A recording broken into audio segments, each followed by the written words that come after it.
This is a Sandy Boy Productions podcast. Welcome to Finish Lines and Milestones, a podcast that celebrates the everyday runner. I'm your host, Allie Bretnacher. If you run, you are a runner, and every runner has a story. Join me each week as I share these stories, and we cross finish lines and celebrate milestones together. This episode is brought to you by new sponsor, Previnex. They offer clinically effective supplements that promote longevity, performance, and everyday health. They are also a local Indiana company for everybody who listens that's local to the Carmel, Indiana area. I've had the pleasure of meeting their founder, David, in person a couple of times, and now I use their products. The one I want to tell you the most about is the Gut and Green Superfoods product. It replaced a different one that I was using that we've all seen on Instagram, social media, everywhere.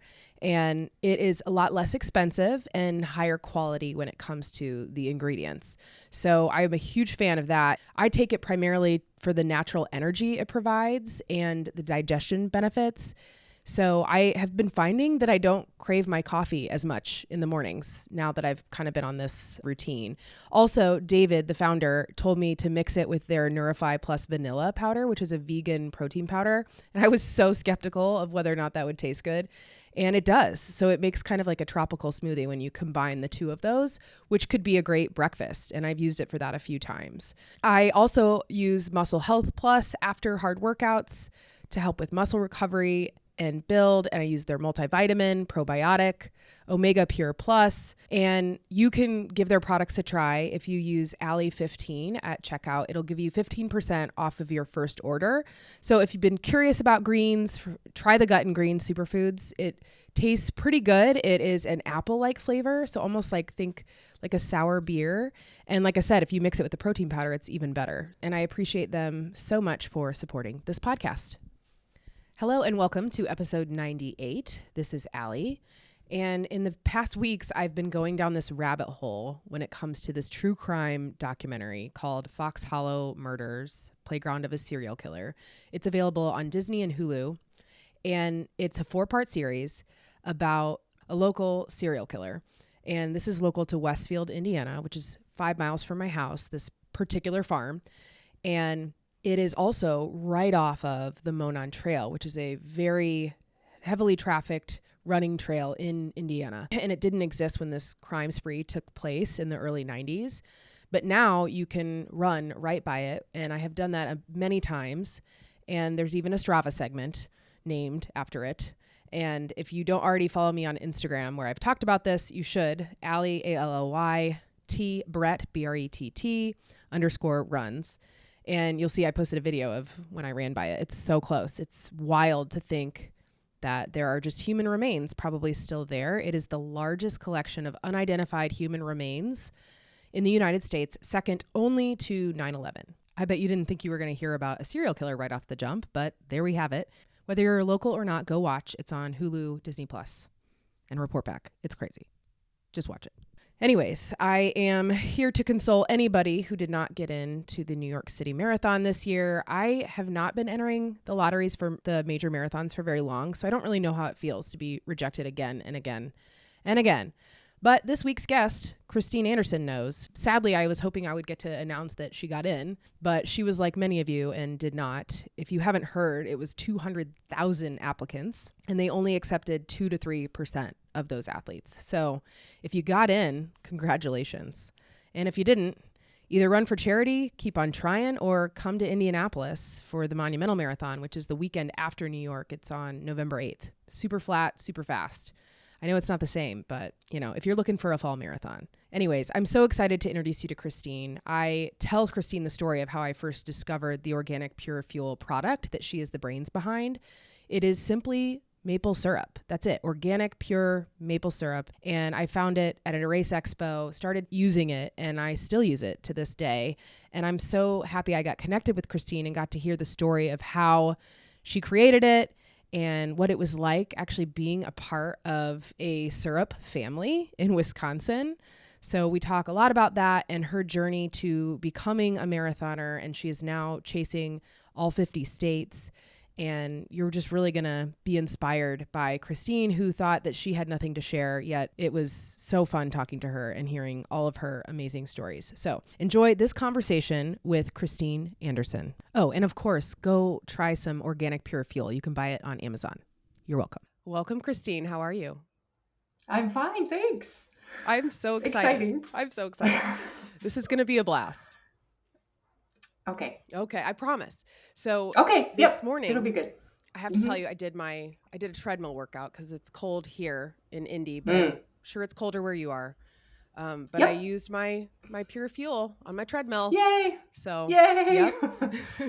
I did not do any workout this morning. I am doing it inside, so I don't have a treadmill, so I always run outside. So there is no outdoor workout today. Yeah. What is the current temperature where you are? Minus 15. Let me look exactly. Minus 15. Yeah, minus 15. Now it's warm. It's minus 6. Ooh, getting up there. Yeah, so. Yeah, I don't blame you. I'm a fair weather runner because I have a treadmill. I feel like if I didn't have one, I would go outside as long as I think it was above 0. I feel like anything below 0 seems unnecessary, but runners are nuts.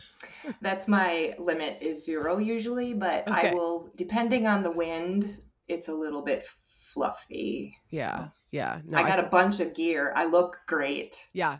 My gear is like that. Ridiculous. Same. So absolutely ridiculous.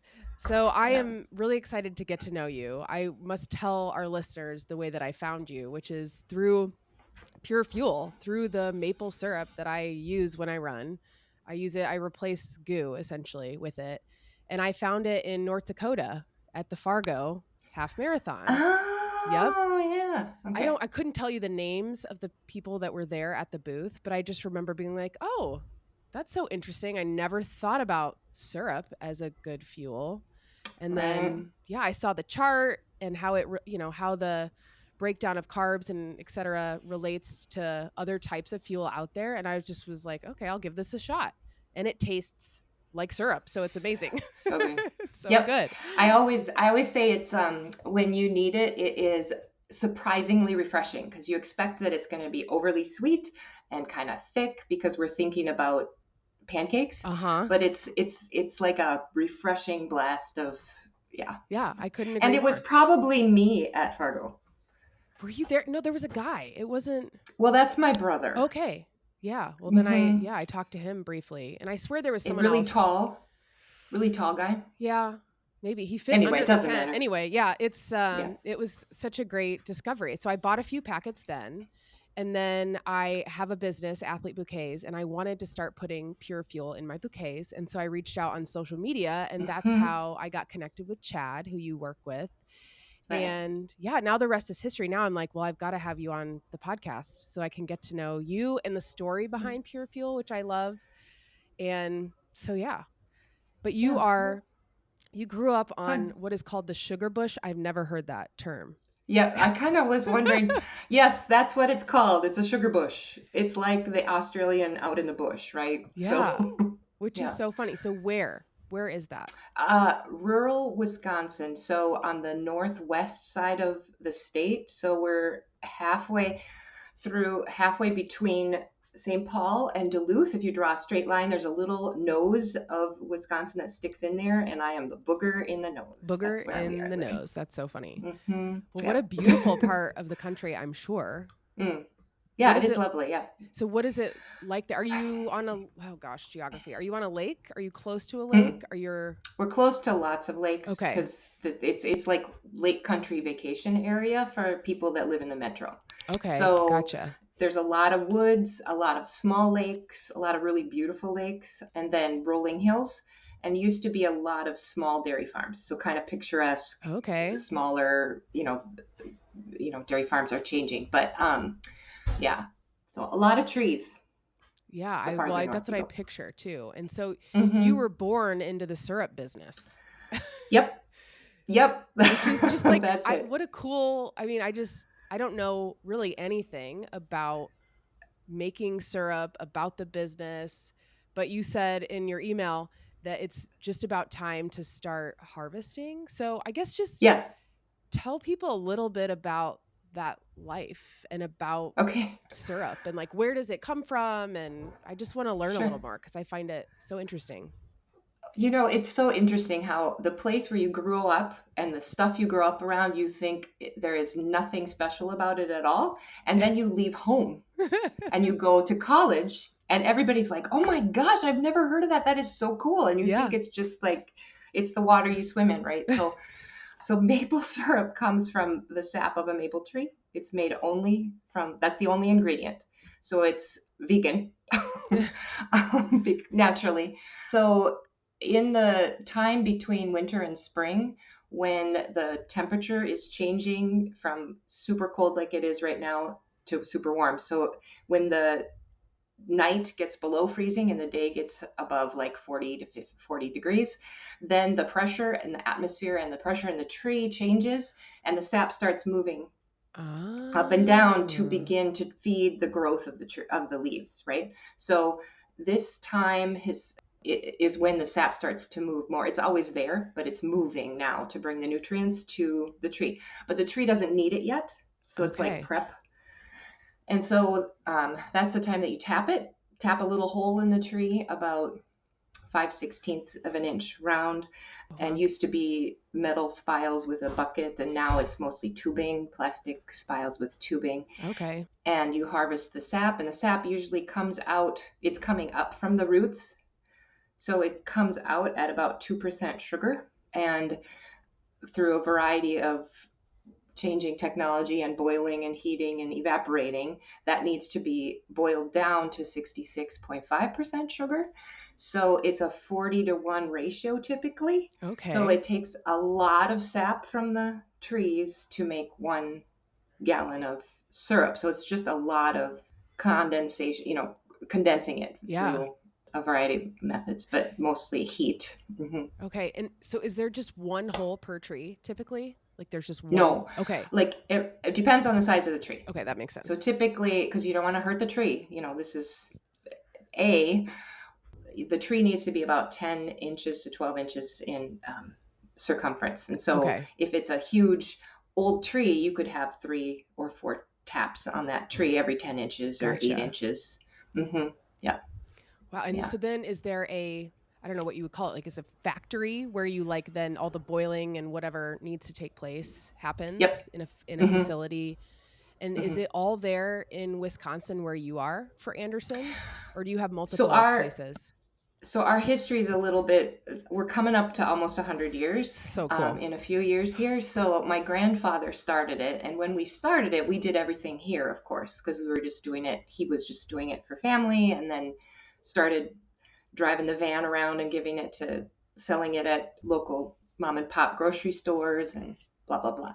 So all of it, we were harvesting and cooking it in our syrup house is what we called it, brick wood thing, all fired by wood that we harvest from the woods to keep it healthy. Wow. And then throughout the years, the decades, it's changed. So there was a time that we could not make enough syrup with the trees that we had here. So then we worked with local producers, farmers in the area that are making maple syrup, and we started buying their syrup each season and then processing that and distributing it.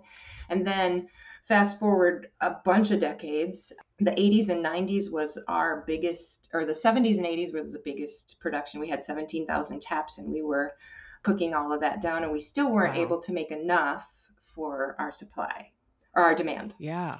So we were buying. So then after my brother and before he was married, before he took over, and we were not able to shut down the processing plant for those 3 to 6 months to make the syrup. So we had to make a decision whether we're going to continue making it or just go to processing. Yeah. So we now rent out our property, our trees, to a local producer. And then we purchase from producers in the Midwest. So most of the syrup comes from the Midwest. And then if there's not enough there, we go further afield. So we purchase from over 80 small family farms. Wow, that's so cool. Who make maple syrup in our region. And there are a few that just make maple syrup, but they're often farmers who in the spring, before they can get in the field, this is a great extra crop. Yeah. And they will tell you it's the fastest way to lose money, but because it's a lot of work and it's a lot of investment, and then they don't always want to spend the time marketing that, and so they can choose to sell it to us. We don't. It's like a co-op, but we don't have an agreement, so they choose where they're going to get their best price from when they're going to sell their syrup. Wow. And so your grandpa started it, and then Mm-hmm. was your dad in the business as well?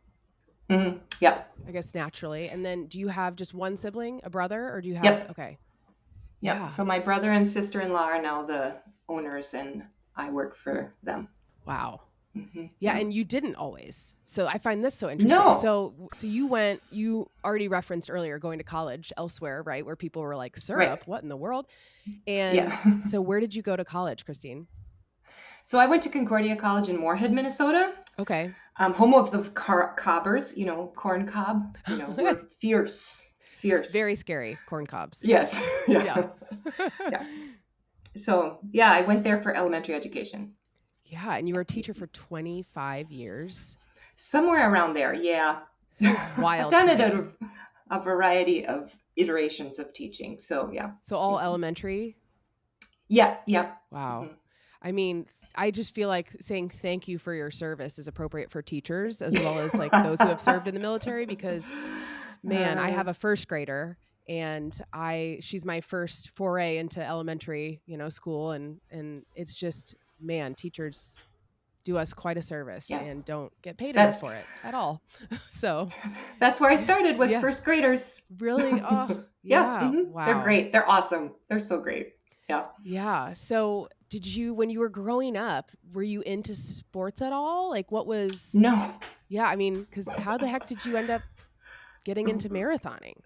Tell us. Right. That. This is really weird because I was not any good at anything. So in high school, I played volleyball. I loved it. Okay. Finally made it onto varsity as a senior, because that's what happens when you're a senior, not because I was any good. Because that's where you go. Yeah, you have to be. Yeah, right. In a small town, we didn't have a lot of options for other things. So I didn't ever run track. Yeah. And we didn't have cross country. I didn't even know what cross country was. I never heard of it. So I was active, like volleyball. I played a little basketball, biked, ice skate, cross country ski, that kind of thing. But there wasn't really options around here at that time. Now there is more, but at that time for other stuff. And so when I got to college, my friend was a runner and she had been in cross country in high school. And she's like, oh yeah. So I'm like, oh, okay, I'll try it. Right. Because she's cool. I want to be cool. So yeah. So I ran a little bit with her, and then we were just silly college kids, and I ran with three of us and started the Fernando Siesta Running Club, which was the brainchild of my friend Elyse, and because we ran at noon. And I just got together with my other friend this weekend, and I told her about this conversation coming up, and she just laughed. She goes, oh my gosh, do you remember we used to run through McDonald's? I was like, yeah, we did. What? Like through the drive-thru? Tell me. No.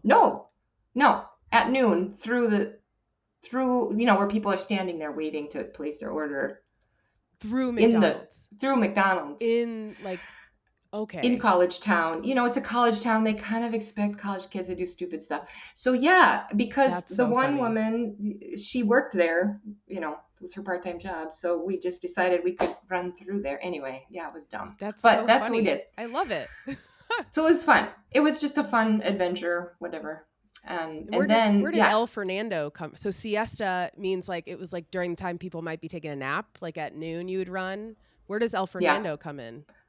I don't know. I like the sound Honestly, of it. It's I think cool. That's just where it came from. That's so cute. Because I was talking to my friend Mel. I'm like, where did that? She said, I don't know.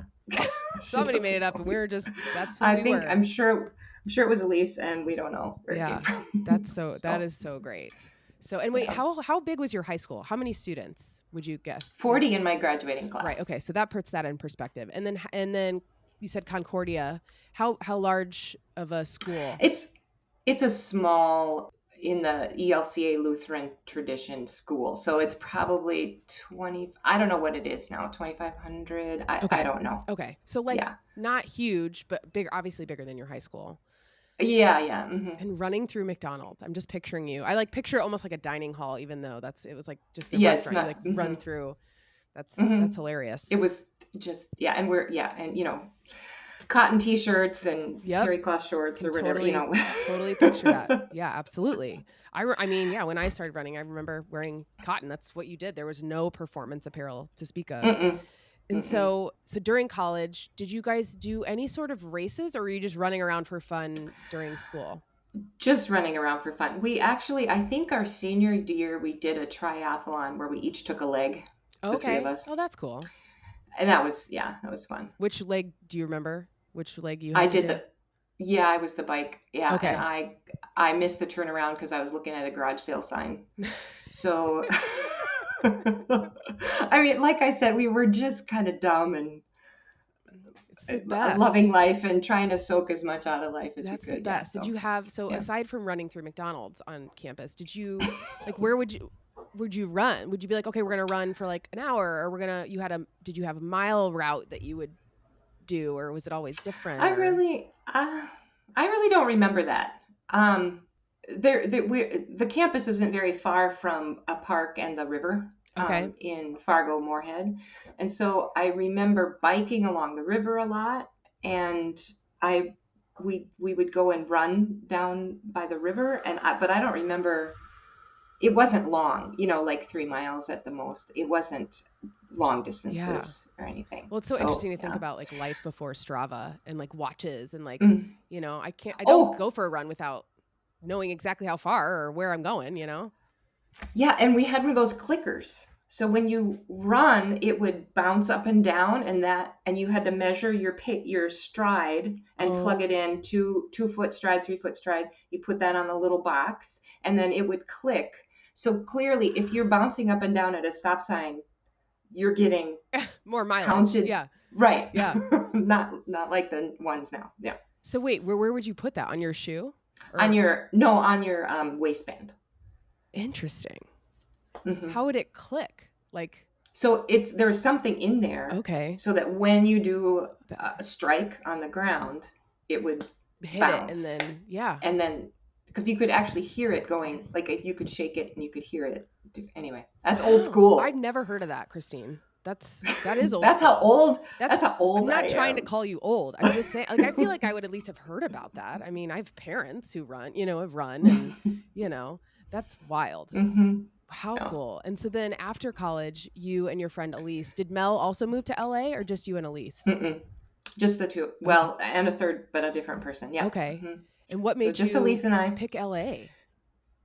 Adventure. Yeah, it sounds so like we it. applied for places that sounded awesome. So we applied Love somewhere in Alaska. We applied in LA, and we applied to somewhere in Colorado. Yeah. Wow. Yep. And that's crazy. We landed in LA, and it was just the best thing. I mean, it was just the best place to begin a teaching career when you're young. The staff was super supportive, and there were about 4 or 5 of us that were new on staff because they were kind of expanding, adding a grade level here and there. And so we were the newbies, they called us, and we could support one another. And then the experienced teachers all supported, all coached us along. So it was really, I don't think it could have been a better step from college to the real world. It was just a very supported step. That's really cool, especially with such a great friend. And so did you guys, did you live together and then you ended up at the same school? Yeah, we applied at the same school, and we both got hired at the same school. Thinking about that to me seems pretty crazy that was able to happen. It is. Yeah, it is. And yep. Yeah. And then awesome. And that's when I was more introduced to the running culture, because this other thing was just our goofiness. And then when we landed there was a couple people on staff who had done marathons, which was way outside of my realm of thinking at that point in my life.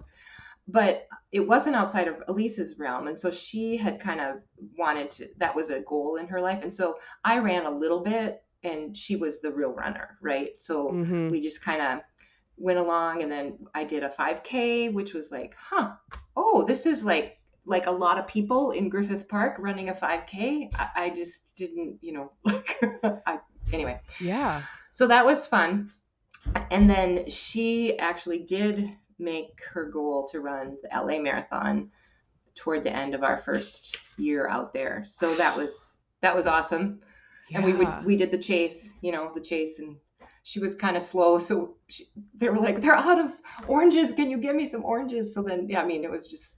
So an LA Marathon is during the school year, wouldn't it be? Yeah, it was in April, I believe, March or April. Yeah. My memory is. So, yeah. And we didn't realize she had been kind of getting sick. And so we knew, we didn't know, but after the fact, then she went to the doctor because she knew she had relapsed to leukemia. So she had leukemia in high school. And then. High school. Jeez. Yeah. And so she was almost to the 5-year anniversary, which is when you're considered cured. Right. And then she relapsed. Ugh. So that was rough, and that we kind of all knew because there was little signs of things. Her training was a lot harder than it should have been, and the race was a lot harder than it should have been. But then when she was in the hospital, my friend and I I didn't do this. My friend made a big poster to put over her bed that said, "Ran the LA Marathon in whatever her time was with active leukemia. How about you?" Yeah, exactly. I mean, the idea of that really is mind blowing. Like, what kinds of symptoms? Do you remember what kind of symptoms she was dealing with? There was pain in her joints. Oh, there were a lot of pain in her joints, and then like a cold sore that wouldn't heal. So it was like the immune system and the joint pain was the biggest that was impacting her training. Yeah. And then energy, right? You just don't have energy, so you're lethargic. Yeah. I mean, because it's your blood supply. So. Right. Yeah. Wow. I mean, the fact that she did that is right. Mind-blowing. Mind-blowing. Kind of a remarkable young woman. So yeah, in general. Yeah. Not to let that stop her then.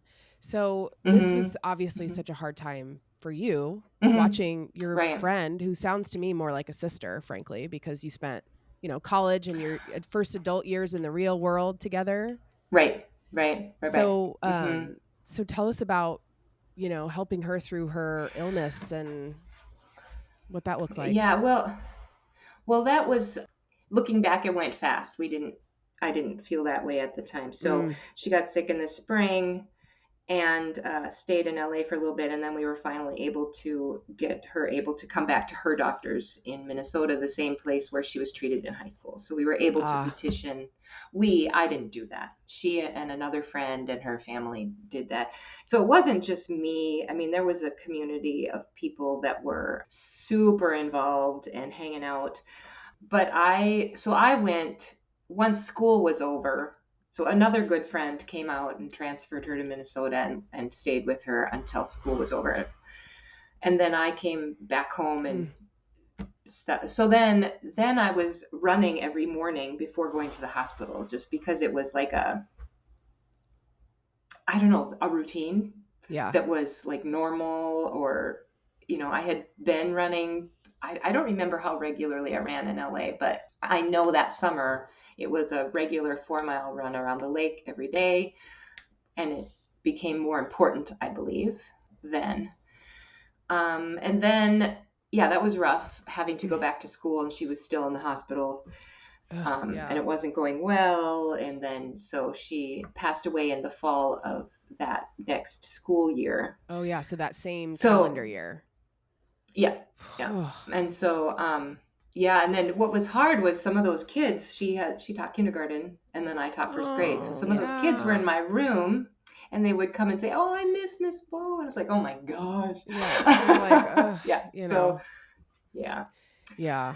So, that was a big But but like I said, there was a whole crew of us that were in this together, and we were young. We were 23, so 23. It was like our whole world. It was our whole world. So that's young. Yeah, and I just imagine how much. So I lost my best friend from college to cancer as well, and she was 33.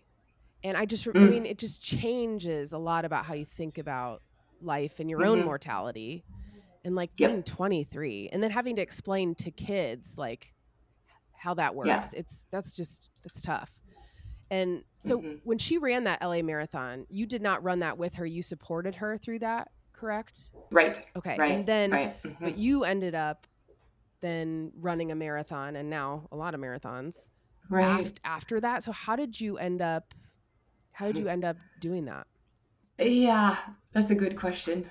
I know it's a lot of the things that I've done are inspired by Elyse and our adventures together at that time. Yeah. And so a lot of the reason that I've done things that I've done is because we always said yes.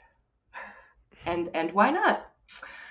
To things that presented themselves. And so I feel like that's maybe the biggest impact that all of that experience has had on my life. Even though my natural, I'm a little more cautious. So I have to work to say why not.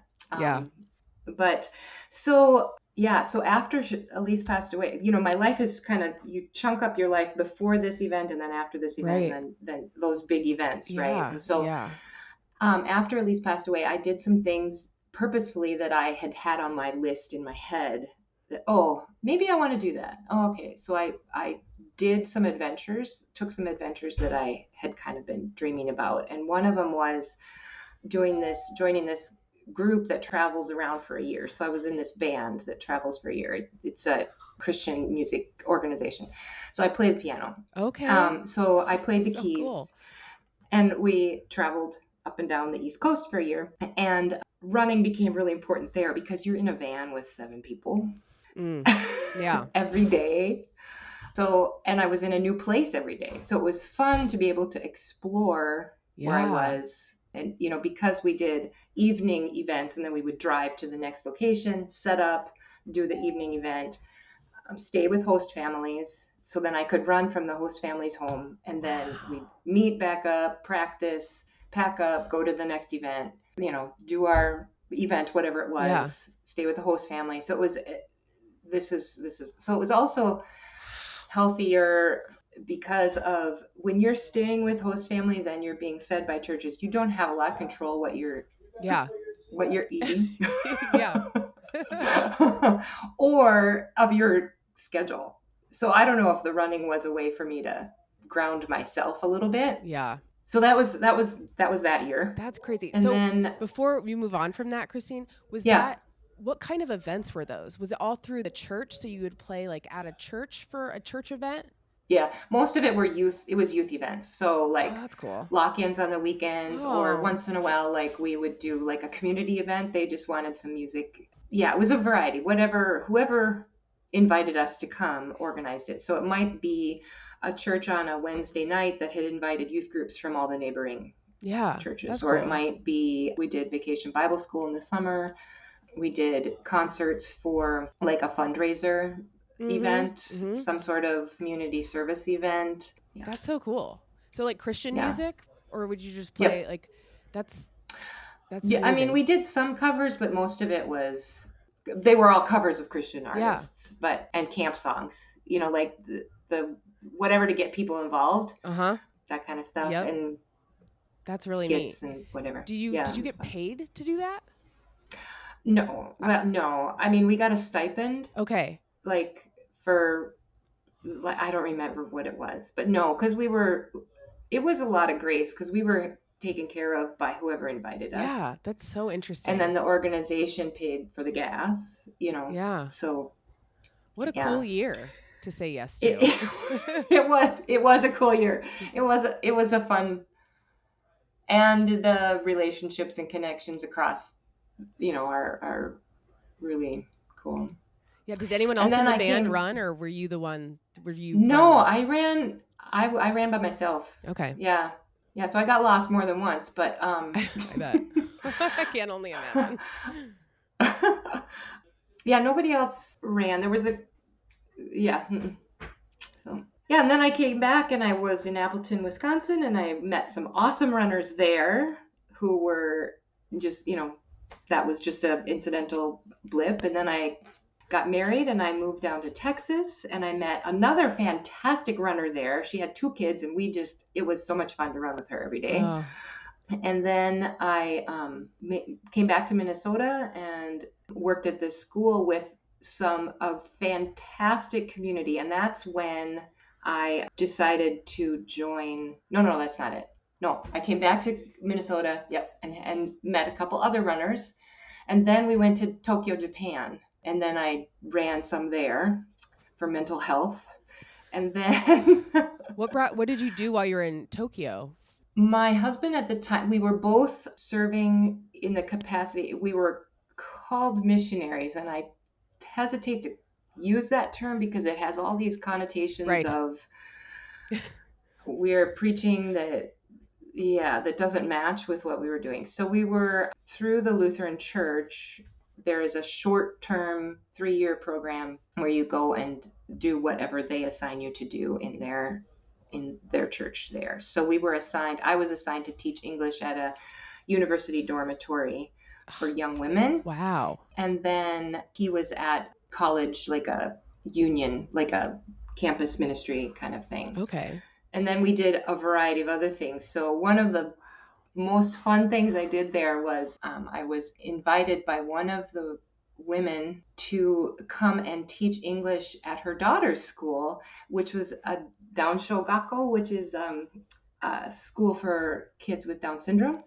Oh. So it was so much fun. Oh, so I did and I also taught for kids. So I taught kids from 2 to 80. Wow. So the same things I did with the little preschoolers, I often revamped a little bit for the Down syndrome school. And it was just so much fun. I even got to go on a camping trip with them, and that was a hoot. Oh, I can only imagine how fun that would be. Yeah, it was really fun. So Were that you was there one for of 3 my years? I came back a little bit early because there Okay. was a big crisis in my life, and that was not fun. So yeah, I came back a little bit earlier than the contract. There was my husband at the time had I don't even know how much detail to go into because you say whatever, you tell us whatever you're comfortable sharing.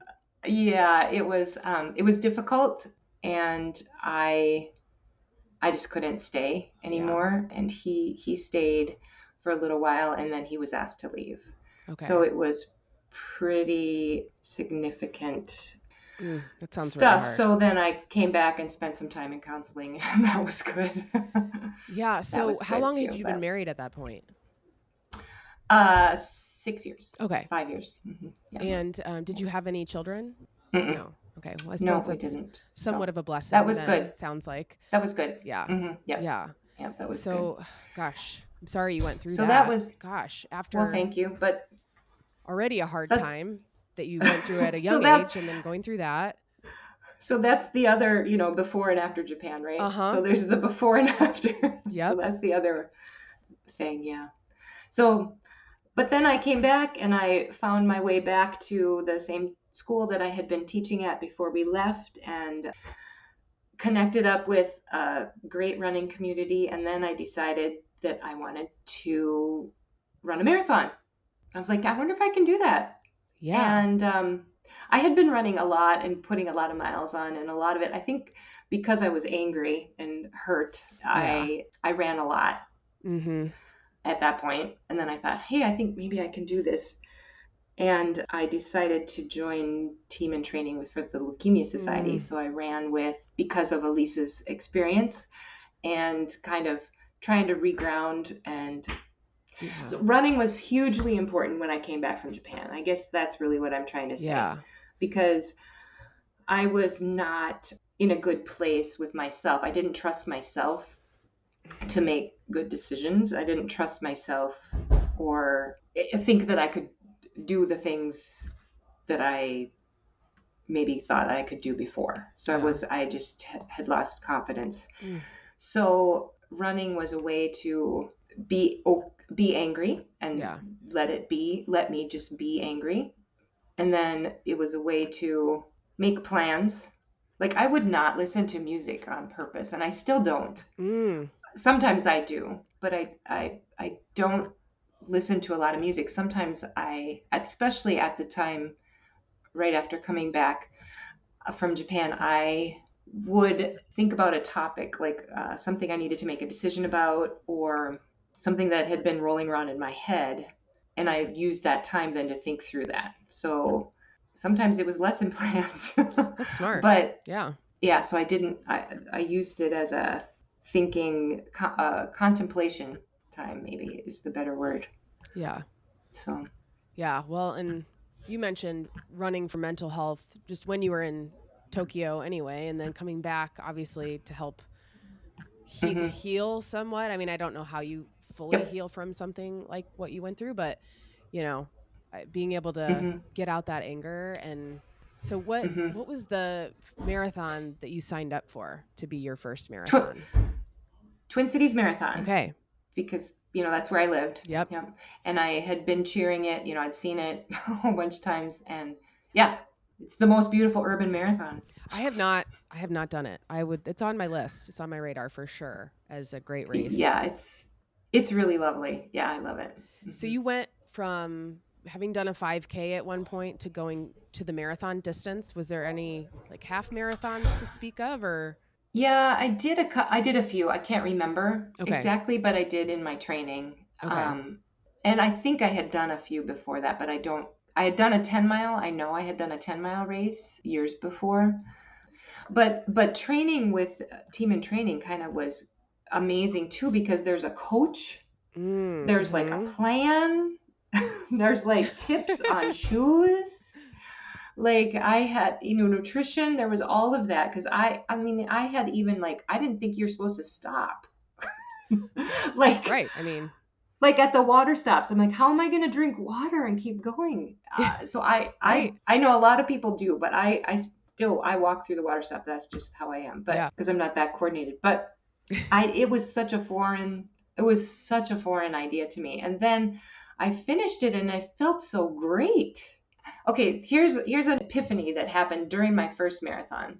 I'm just running along, and maybe the final 4 or 3 miles somewhere on the opposite side of the road, there's all these people in pig masks, Oh. and they're like, yeah, you can do it. I'm like, oh my gosh, it just hit me like a ton of bricks that all of these people are out here on the side of the road. They don't know any of us. Mm. Like they maybe know one person, but they're cheering for all of us. And I'm like, that is grace. This whole event is like strangers cheering on strangers because they want the best for that other person. And I just was like, oh my gosh, this is how life should be. We are all supposed to be out here cheering each other on, wanting the best for the other person, because everybody's working hard at whatever it is. Yeah. Yeah. So that's why when I go cheer for a marathon, I stay out there till the last. Yeah. Right. Because you're like, every The single last person person. in this race matters as much as the first. Yeah. And Yeah. I love spectating races as well. Mm-hmm. Well, I also feel Mm-hmm. like it's a way to give back too to people who have cheered me on, Mm-hmm. Mm-hmm. So in that first marathon, your Twin Cities, you ran in 2005.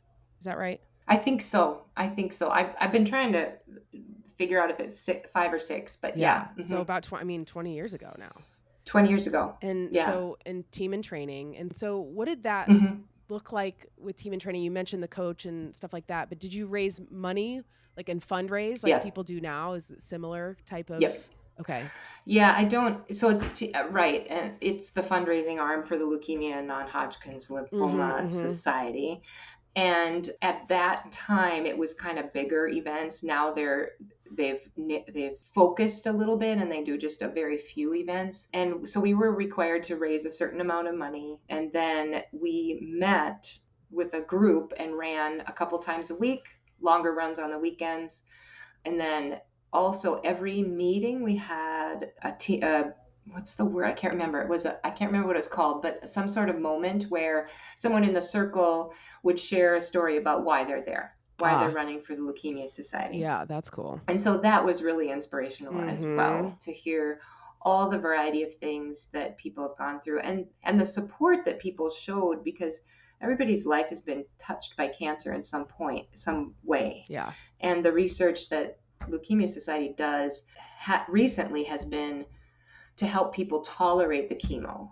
So it's not necessarily developing new chemo, but it's to help patients tolerate, and then also to provide support for families that are going through treatment. So it was a great experience, and it hooked me up with a bunch of amazing human beings. Right. Yeah. And what age would you have been at this point? About 38. Okay. Or 37. Okay. So not young. I mean, that's pretty old to start running marathons. See, now you're calling me old because I'm 38. I'm just kidding. It's all relative. But you've been running for a while. Yeah, somehow. And so that is later in life to start running marathons, especially given the number of marathons you now have under your belt, which is amazing. So because you're going after all 50 states. Yeah, that's my hope and dream before I die. Yeah. So at what point were you like, okay, why don't I just do all the states? That was only recently. Okay. So like I did a few events with Team in Training, and my friend's like, hey, you qualified for Boston. I'm like, oh, awesome. Okay. So I'll run Boston. And then, so I did some other things. And then I think it was around the time I moved back home. So in 2016-ish, I started looking, and I have friends that have done all 50 states. Right. And so I'm like, oh, I wonder if I could do that. I started counting up my states. I was like, hey, I have like almost 10 already. So yeah, that's how it started. And it's a great way to see the country. And because I have met all these crazy people, I have met people who've done over 200 marathons. I have friends who are into the ultras. I've heard some of your interviews with people. Ultramarathon, you're like, wow. Okay. Yeah.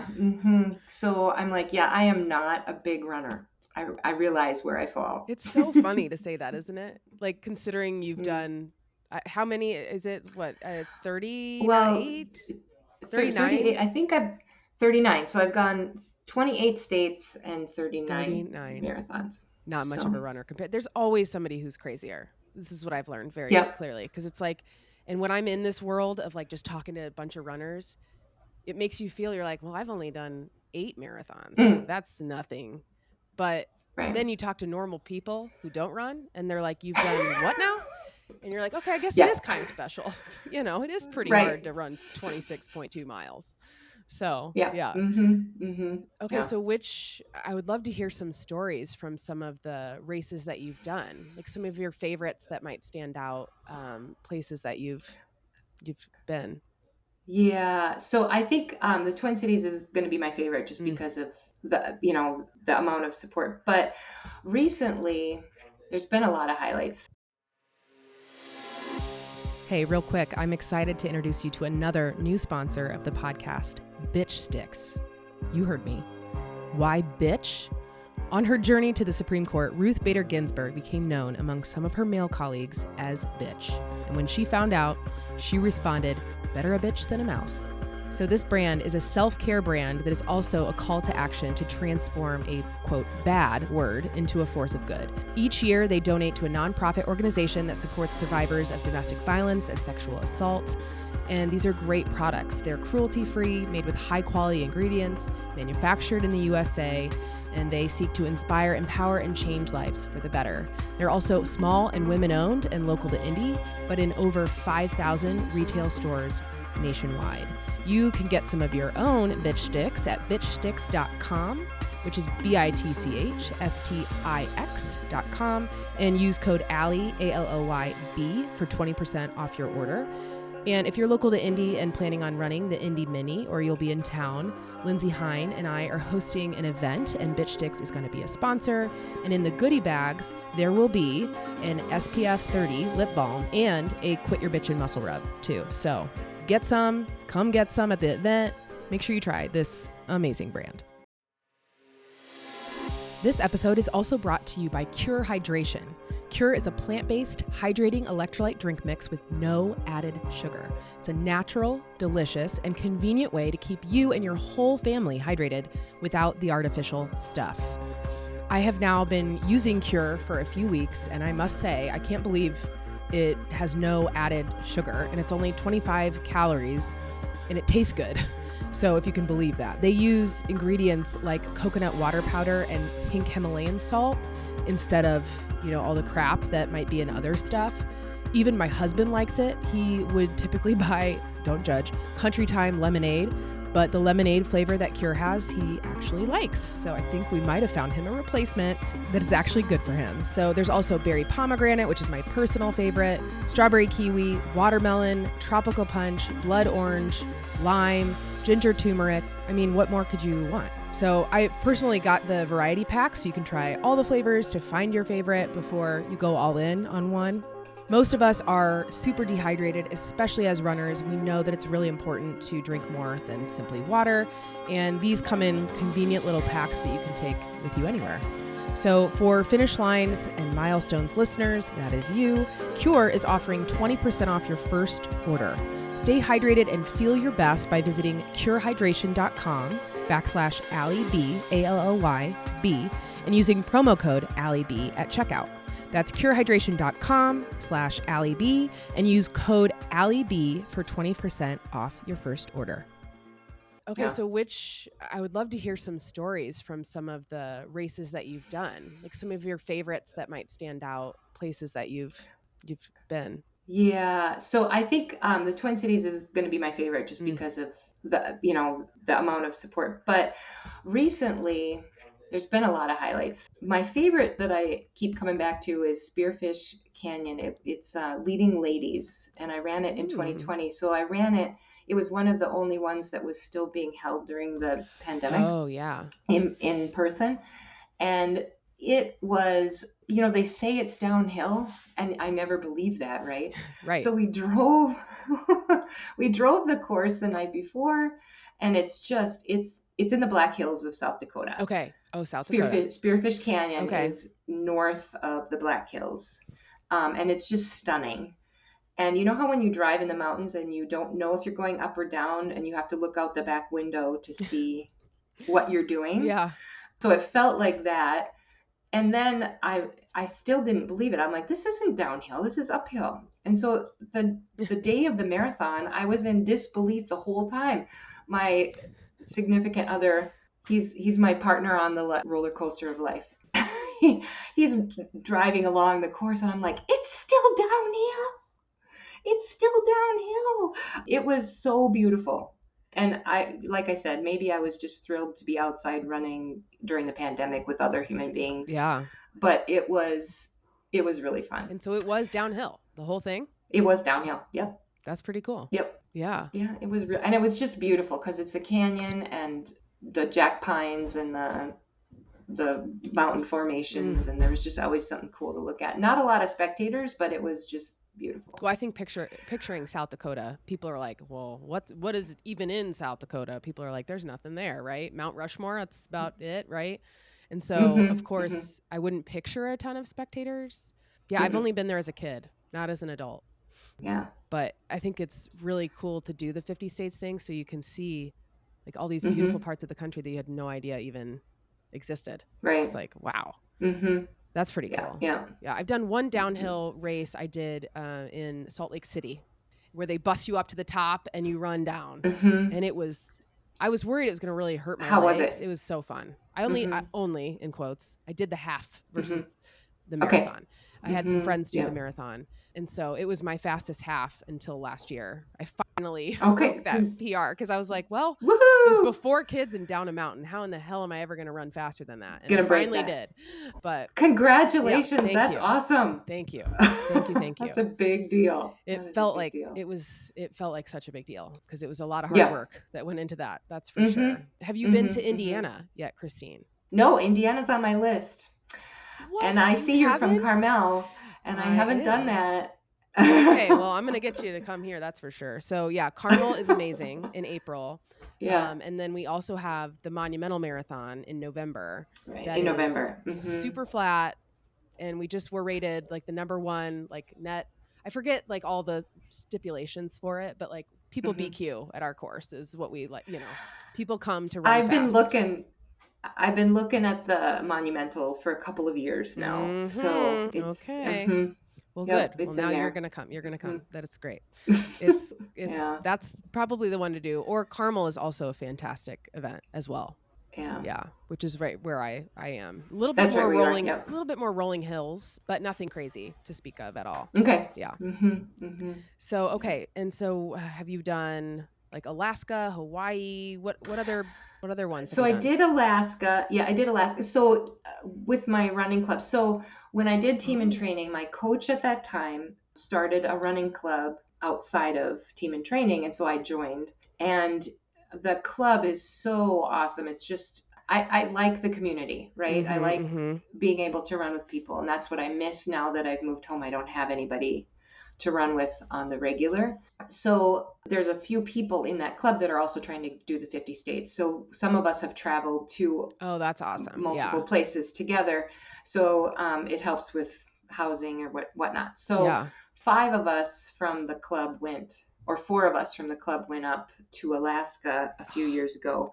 And that was really fun. It was not the mayor's one in May. It was in August, I believe, because I taught at a year-round school, so I had to choose my races around our breaks. Oh, So I I didn't know think it that. was That's in fascinating too. August. A year-round It was, school. yeah, it was great. Loved it. Yeah. Loved it. Yeah. Yeah. So 9 weeks on, 4 weeks off. So for the kids, the Right. teachers are a little more, but I feel like that would be pretty nice. for the Yeah. kid, because everybody starts getting a little cranky with each other. Right. Then you have a break. Yep. And it's not so long that they forget how to do school. Like your first grader Yeah. Right. would be able to remember the routines Yeah. when they come back. Mm-hmm. Whereas over the whole summer, they kind of forget. Yeah. Yeah. Yeah. What school is. So yeah. Yeah. That's so Yeah, interesting. anyway. Yeah. Anyway. Yeah. There's a whole lot we can talk about with school and how school With school, right? makes sense and doesn't make sense. And you're just like, okay, I guess this Mm-hmm. is how we do this, huh? And you're like, who made this up? I have no idea, but I don't know. Right. Yeah. All right. So I'm trying to get to the point where then Pure Fuel comes into play because that's what, 2016. Oh, yeah. So almost 10 years Right. now. So when did you, or that was 2018, sorry. So you joined the family business at some In point 2016. in your life. Yeah, 2016. And yeah. did you always think you'd end up as part of the family business? Like, how did that happen? No, I didn't always think that. So my brother had been asking a few years before that, hey, I'm going to need somebody to do XYZ, and kind of joking. And I'm like, yeah, that's a long commute because I'm living 2 hours away. Yeah. So we were kind of, it was a joke. And then in 2016-ish, he said, I need somebody to help us get this certification for food safety.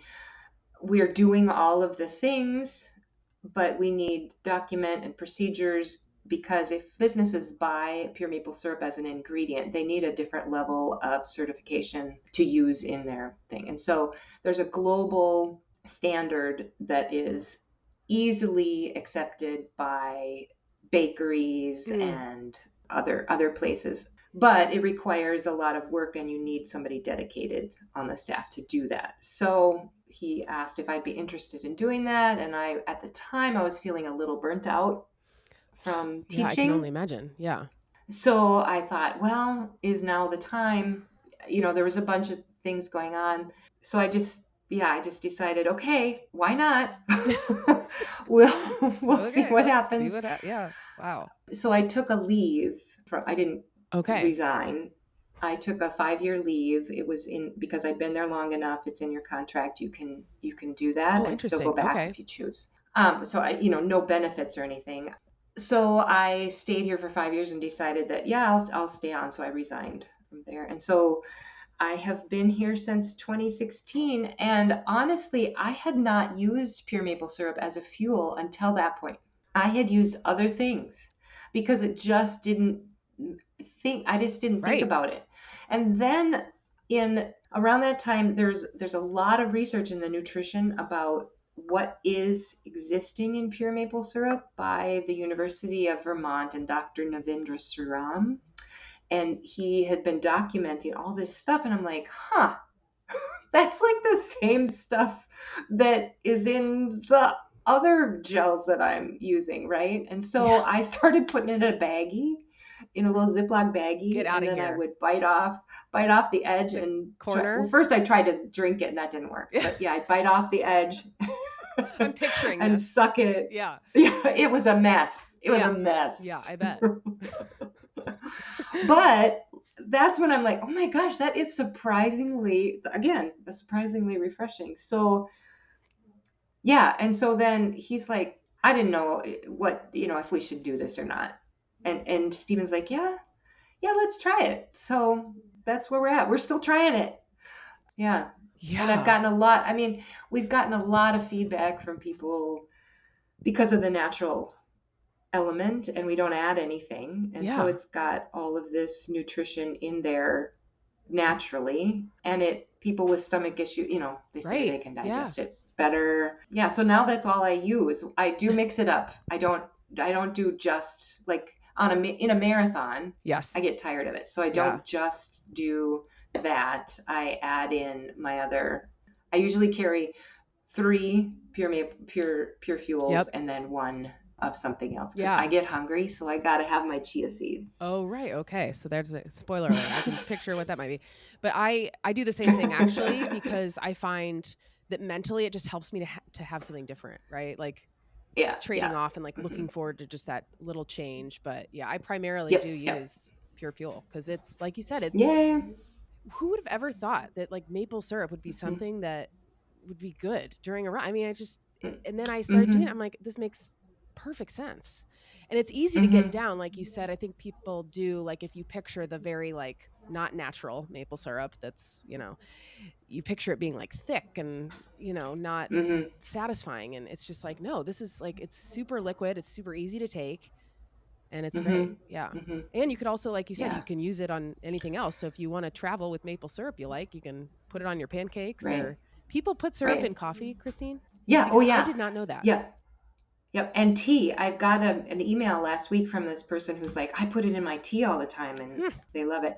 I put it in my oatmeal on your grapefruit. Grapefruit. Yeah. Okay. Yeah. Yeah. I mean, it's just so interesting. The possibilities are endless. They really are.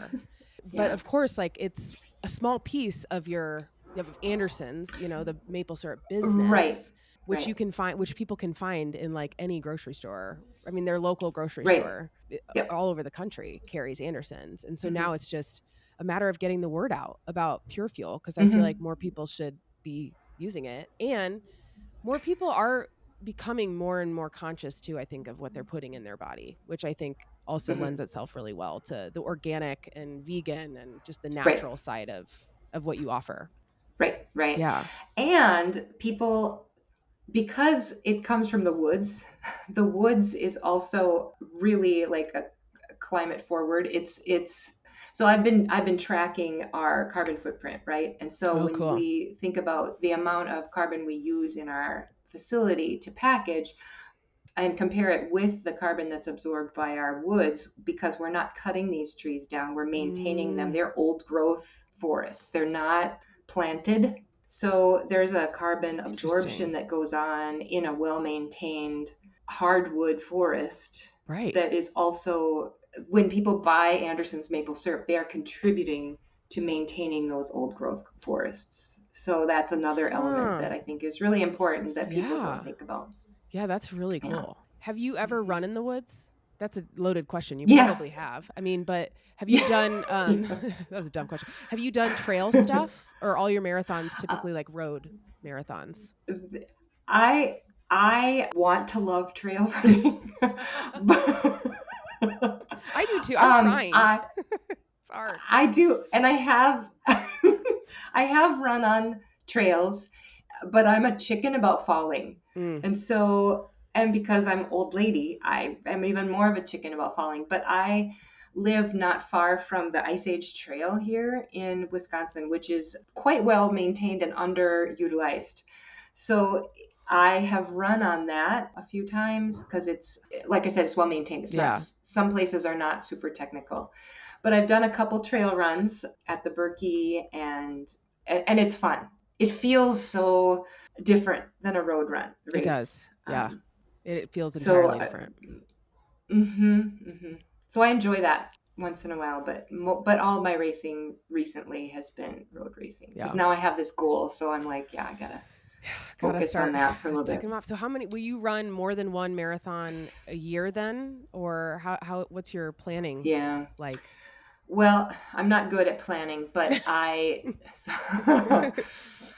would like to do 4 a year. Last year I just got 3 in. This year I'm hoping maybe I'll do more than 4. I did a couple back-to-backs, like not back-to-backs, but like a month in between. And I think that if I can get trained up for the first one, then I can do 2 or 3 months in a row. Yeah. That makes sense. Like use that training block and all that effort to just knock some of them out. So one of my goals in the coming year is to be more consistent because I tend to like I tend to not be consistent after a race. I like my last race I did pretty well staying consistent, but then it got to sub-zero weather and I kind of fell off again. So then I'm trying to do more strength training when I can't get outside. And that's really helpful, especially as I get older. I need to do more strength training and weight bearing stuff to support my running. Yeah. A good friend of mine said at one point, she's probably 10 years older than me. She said, I used to run to be in shape. Now I get in shape to run. Oh, yeah. That's pretty funny.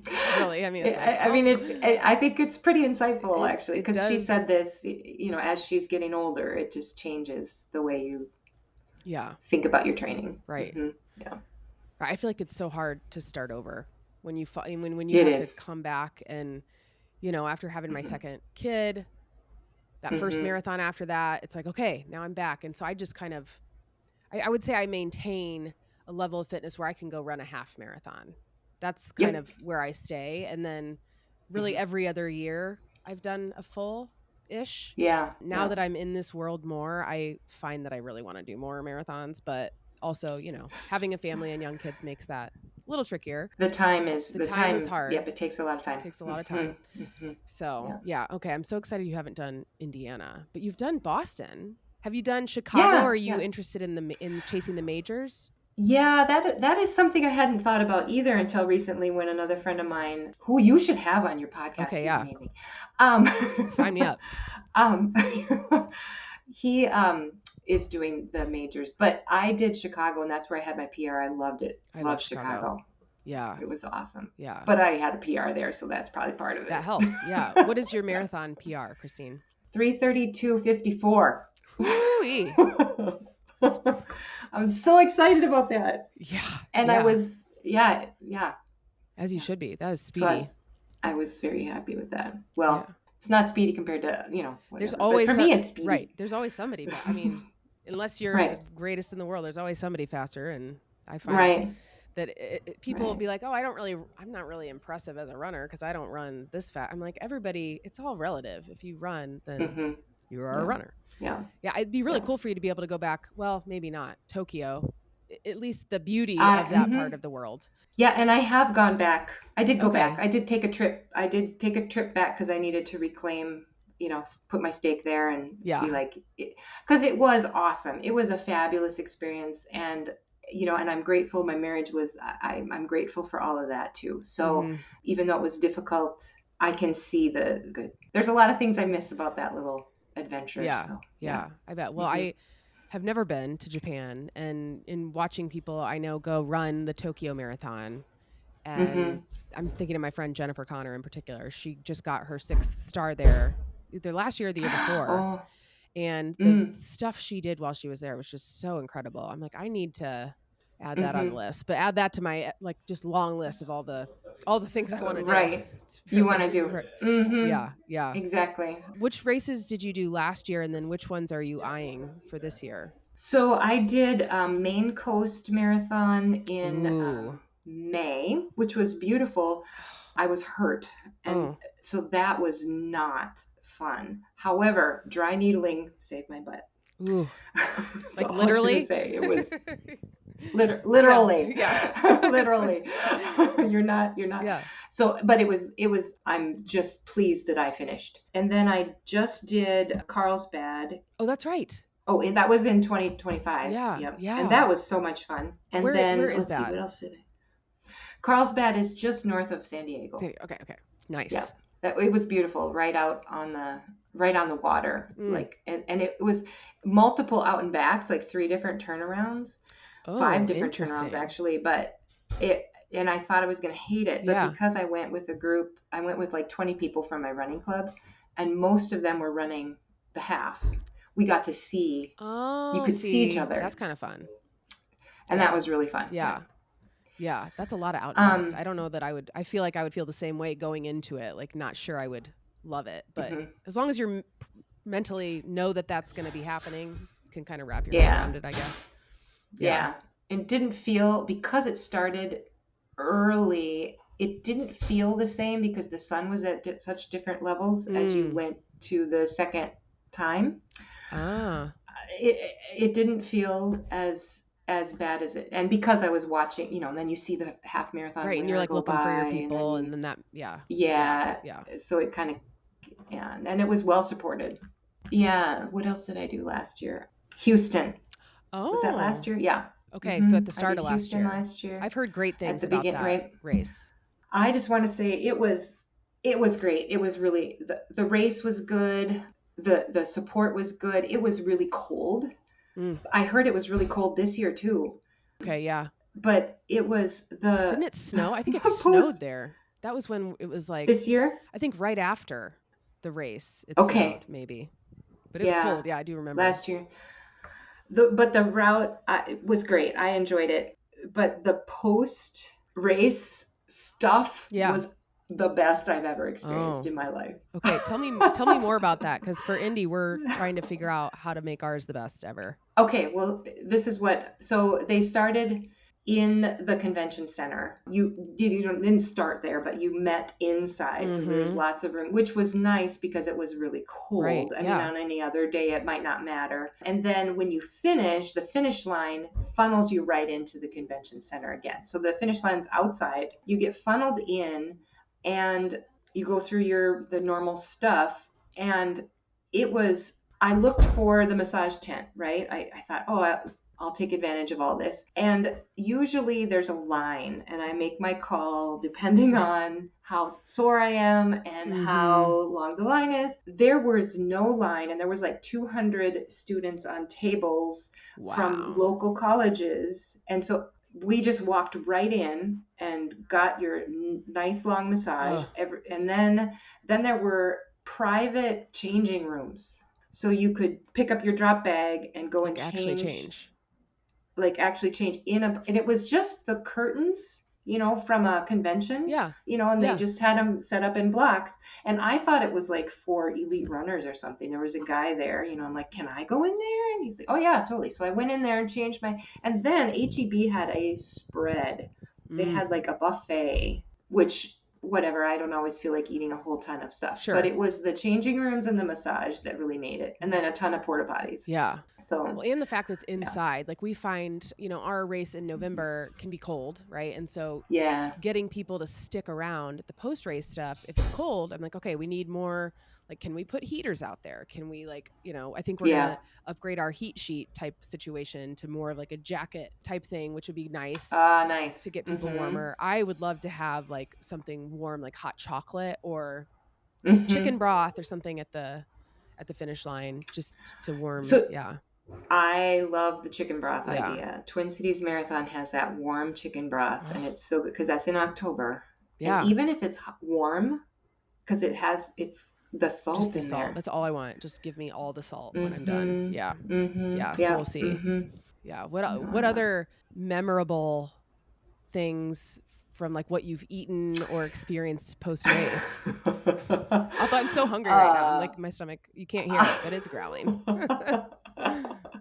I don't, what did Rehoboth Beach, Delaware was really fun. They had a really fun dance party afterwards. Okay. In a tent. Again, it was cold, but they had a really fun tent dance party, which was a riot. And they had a buffet outside too, but the food wasn't as memorable as the dance party. Picture myself trying to dance after running a full marathon, and it would be pretty pathetic. Oh, it was, but it's hilarious. Like yeah, I know. We're just all bouncing. Yes, right. Just like moving a little bit. Yeah. Yep. It helps. That's funny. It helps with your recovery, I think. Yeah. I'm trying to remember any others. Charleston had cheese grits afterwards, which I did not feel like eating. So that's not. I love that's grits. not their I don't fault. know. Yeah, I don't know. After a marathon, have you ever had pancakes after a marathon? Tying it back to syrup. Yes, actually, yeah, they had pancakes a couple of places. So at Rehoboth Beach, they had pancakes. Yeah. And Rehoboth, I'm not sure I'm pronouncing that right. Yeah. But... I don't know. Yeah. So at Carmel, we have pancakes at the finish line. Love it. For the Carmel you might race. need some Andersons. We might. Yeah. I was just thinking that. I should probably introduce you to them. So yeah, I'll write that down because that would be a good, why not? Perfect. Yeah. I have not eaten pancakes post race, but I've also I've done the half and I've done the 10K at Carmel. And so I've not done the full there. And after a half marathon, I eat some, but not as much as I would potentially eat after, running a full. So yeah. And it just depends on how you're feeling. Usually I'm wanting the salt. Yes. And pancakes don't sound great. Right. I don't really want something sweet. I want salty. Yeah. Or the combination is fine. But I'm trying to picture if I've ever had something with like a combo. Not really. It's either you're eating the chocolate chip cookie or you're eating the potato chips. And I'm going for the potato chips. Right. Yeah. That and the chocolate milk, man. I live for the chocolate milk, Christine. And our team knows this because I'm like, hey, one year, for some reason, we didn't get the sponsorship where it was for all the runners. It was only for marathoners. And I did the half marathon. Oh. And you better believe they heard about that from me because I was like, exactly. No, that does not work. Right. Especially when I basically run thinking about that. I've been dreaming about this. Yeah. So, but there you are. Milk is also a natural way to replenish. Yep. And again, our bodies know what is natural and kind of crave that stuff. So yeah. Couldn't agree. I'm so glad that I found Pure Fuel and really kind of by accident, at an expo. Right. So yeah, that's good. Yeah. That's good to know. Yep. Right. Well, and now that people have heard this, they can go get some. And you guys sell on Amazon primarily, correct? Yes. Yeah. Yep. And then our website as well. So Anderson's organicpurefuel.com is the organic or Anderson's maple syrup. Well, I feel like once people know that they can find it on Amazon, it's like, okay, easy enough. I am guilty of buying too many things on Amazon, like a lot of people are. So, but I love the idea too of supporting a family-owned business that's 100 years old. So do you have ownership then too, Christine, as part of being part of the family, or how does that work? No, we're a corporation, so I'm on the board. Okay. But I don't have it's not a share, we're not holding shares or anything. Gotcha. So my mom and dad are both living. And you still have your mom and dad. That's amazing. How old are they? We 96 and 90. Wow. And so we feel very fortunate to have both of them. Yeah. And dad still comes out and works. It's getting a little less. I shouldn't say that out loud. If he hears this, he'll be upset. But it's getting a little less. He's getting a little more tired, but he still comes out and helps, works. He doesn't just sit around. He comes out and works when he's out here. So wow. Yeah. That's so cool. Not heavy, not light stuff, like moving barrels that are quite, Does that drive your mom nuts? So because no, my mom has more issues. So she's got memory stuff. So Well, yeah, It used to drive her nuts. Yeah, but now she Now doesn't she know. doesn't. So I guess that's Yeah, not a it's blessing fine. because I've dealt with my grandma having that same issue and it's not fun, but Right. some little things I suppose are helpful. Like she doesn't have to know that your dad is out there hauling barrels around. Gosh. All right. Exactly. So yeah. Wow. That's amazing. That's really amazing. Mm-hmm. Yeah. Oh my gosh. Well, I can't wait So to get you to come to Indy and we can meet in person or like end up somewhere else together. I'm heading this week to Vegas for the Rock and Roll Half Marathon, which I'm really excited about. So with my dad. That's fun. Yeah. Oh, that's awesome. Mm-hmm. Good luck. Yeah. Thank you. Are you very excited about it? I'm so excited. And my coach keeps asking me, so what are we doing? What are you doing there? I'm like, I don't really know. Give me a plan that's challenging and I'll go for it, but not going to aim for a PR in Vegas. It is very flat, but it's at night, which makes it kind of weird when it comes to fueling.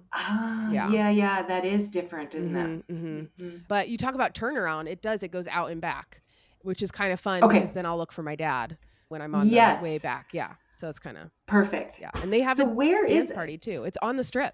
It like runs. It is on the strip. It's wild. Okay. So it's like they close the strip twice a year. And this is one of the times that they close the strip. Oh my gosh. And so, yeah. Oh, that sounds so fabulous. It's pretty cool. It's a different experience for sure. And the people watching is great. Yeah. Yeah. I went there a few years ago and just went for a run and I said, I went past the Eiffel Tower, over the London Bridge to the Stratosphere and back. Yeah, there you go.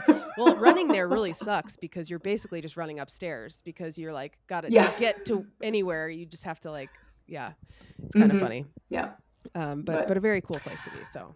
Yeah. And so that'll be really fun. It'll be really fun. Mm-hmm. So I'm going to ask you, Christine, the end of the podcast questions, because I want to hear more about what you're planning for this year too. The first question is, what is your favorite running song and or mantra? I know you said you didn't really listen to music when you run, but if there's a song that gets you pumped up. Yeah, I have a few. I have a running playlist that I use when I need some stuff. It's got a huge variety of stuff on there. But I'm trying to think what I thought, I don't really have one song that really pumps me up. I can't. That's okay. You don't have to narrow it down. I can't think of one right now, okay. But I was, but my mantra that I keep thinking about is, forward is a pace. I love that one. Isn't that the truth? When you're tired, yeah, it shouldn't be this hard. Well, it is today. Yep. So, yeah, it is right now. Just keep moving. Yeah. Just keep forward. So that's kind of that's a good one. And the other one I say a lot is you have to start somewhere. So because I'm not real consistent, like we said earlier, I get discouraged sometimes when I have to start over. Yeah. Yep. But so you have to start somewhere. Point, yep. Got to start somewhere. And then next finish line or milestone. Obviously, you're tackling 50 states at some point. So what is next for you? Well, the next for sure race is May in Boise, Idaho. Okay. It's the famous potato race. It's not real big, but it's put on by the YMCA out there. Potatoes is immediately what I think of when I think of Idaho, obviously. And so right. Do they serve them at the end when we were talking about finish line? I don't know. That'd be interesting. I don't know. Eat some mashed potatoes with like salty. Yeah. Yeah. Okay. Well, we'll see. I'll see. I'll let you know. I'll let you know. Yeah. So that's my next one. And then I've been looking after that again, kind of like what we were saying, the next couple of months, and I haven't made my choice yet. One that I would like to do eventually is the Hatfield-McCoy. Is that Georgia? It's Kentucky and West Virginia. So you can choose which state you want to use it for. Oh. But it's the famous Hatfield and McCoy feud. Okay. But it's really hard and it's really hilly and it's really hot. So so why do you want to do this? Yeah, because it's the Hatfield-McCoy. Yeah, exactly. Because it's really hard. That's why I run marathons. Hello. Yeah. But they just got hit pretty bad with the rainstorms. So I don't know if that's in the works for this year or not. But Gotcha.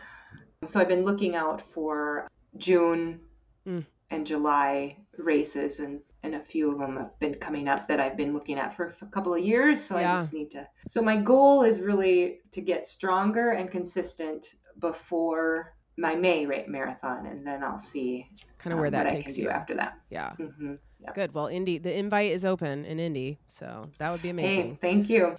And what was I just going to ask you? Oh, I was going to ask you if you have a state you're saving for last. I was going to save Hawaii for last. Because a lot of people do that, I hear. Yeah. And now I'm on the fence about that, just because another person in our running club is going to do his 50th there. Oh, that'd be so fun. This coming December, I believe. Okay. So I thought, oh, well, if it's a club trip. Yeah, right. Yeah, that's tough. Because then you're like, well, I want to go with my friends. Yeah. And go celebrate. Yeah. That'd be really fun. Right. Oh, yeah. So that was my original thought, was saving that for last. But yeah. We'll see. The other one that I'm really trying to get into is the New York City. Yeah. That's hard to get in. So yeah, I'm glad I did it when I did it in 2018. And I'm glad I did it when I did, because I just think, it's hard to get into. I ran for charity though. And that, that helps. That's always an option. I think that could be the way to do it. Yeah. I'm going to keep going in for the lottery for a few years and then see what, if I need to do the see charity. What happens. It's like, does anybody get in? How do people get in? I don't understand. Right, exactly. Yeah. You can, I didn't know this, you can time qualify. Yeah. And I didn't realize that was a first come, first serve. So a couple years ago, I time qualified, and then I applied. I tried to get in, but it was after that window had closed. So that's a possibility if I can get my time down a little bit. So that's what would you have to run to time qualify? For my age, I think it's only 4:09 or 4:10. So it's not so not far insane. Out of... Yeah. Very cool. Oh, well, I'm cheering for you. I'm so glad we got a chance to meet, and now I know you. Yeah. Yeah. How cool. I love this community so much, and I appreciate you taking the time to share everything that you have. Well, thank you for being interested. I appreciate it. Of course. Are you kidding? It's crazy. It's so fun. I love it. Oh. Yeah. Well, and thank you to everybody who has listened, of course, and happy running. If you enjoyed this Sandy Boy Productions podcast, please go share, rate, review. Special thanks again to all of my sponsors. It's so weird to have sponsors, and I love it so much. Again, Previnex, Ally15, ALLY15 for 15% off your first order. You can use code FUEL20 if you go to andersonsmaplesyrup.com, shop and pure fuel, or again, buy them on Amazon. Then we have Bitch Sticks, where you can get 20% off your first order with Ally B, ALLYB. And last but not least, Cure Hydration. You can go to cure.com/AllieB and use code AllieB for 20% off your first order there. Thank you so much to everybody who listens and supports this podcast. I appreciate you so, so much.